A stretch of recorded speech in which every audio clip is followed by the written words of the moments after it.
Mungu. Nimezunguka sehemu mbalimbali lakini sikufanikiwa. Nimekunywa dawa za kienyeji, hamna. Mpaka nilikuwa naagiza dawa kutoka mkoani. Mamangu ananitumia. Lakini hamna kitu. Kanisa hili lilipofunguliwa na rafiki yangu anaitwa Zawadi, Mama Enje. Ndio akaniambia twende hapa, kuna kanisa limefunguliwa.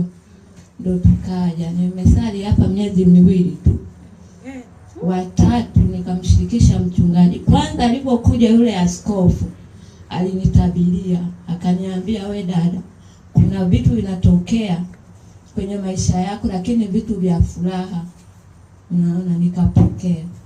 Nikaja nikamshirikisha mama. Nikamwambia, mimi mama, nimetafuta mtoto miaka mingi lakini sijafanikiwa. Mama kaniombea hapa madhabahuni. Na kweli baada ya ibada akaniambia tutaonana. Tukaonana, akaniambia, we amini, umeshapokea. Na kweli nikaa mwezi mmoja tu nikawa najisikia vibaya. Ikabidi niende hospitali kupima. Nikakutwa na ujauzito wa mwezi mmoja. Nimeenda hivyo ujauzito, lakini mwishoni nikawa naishiwa damu. Damu ikashuka ikafika 7. Nikaja nikamshirikisha tena mama, akaniombea. Kesho yake nikaenda kupima, nikakuta damu imeongezeka, imefika 9. Haleluya. Yes, haleluya. Amen.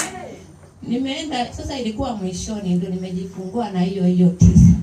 Amina. Namshukuru Mungu sana. Amen. Kwa sababu sikuongezwa hata damu. Wow. Nimejifungua kwa njia ya kawaida. Haleluya.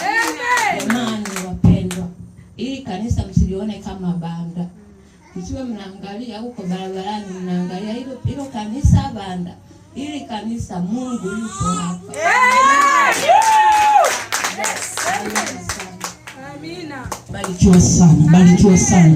Ushuhuda huu unakutoka kutia moyo na wewe ukakutoa ulipokwama. Haleluya. Mwenzako alizunguka miaka 9. Miaka sio miezi, miaka 9. Wewe una mwaka mmoja unakata tamaa. Una miezi 3 unakata tamaa. Miaka 9. Akinywa mitishamba anaiagiza, inapanda gari, inapanda sijui usafiri gani, inamfikia na kunywa, hapana. Lakini alipoamini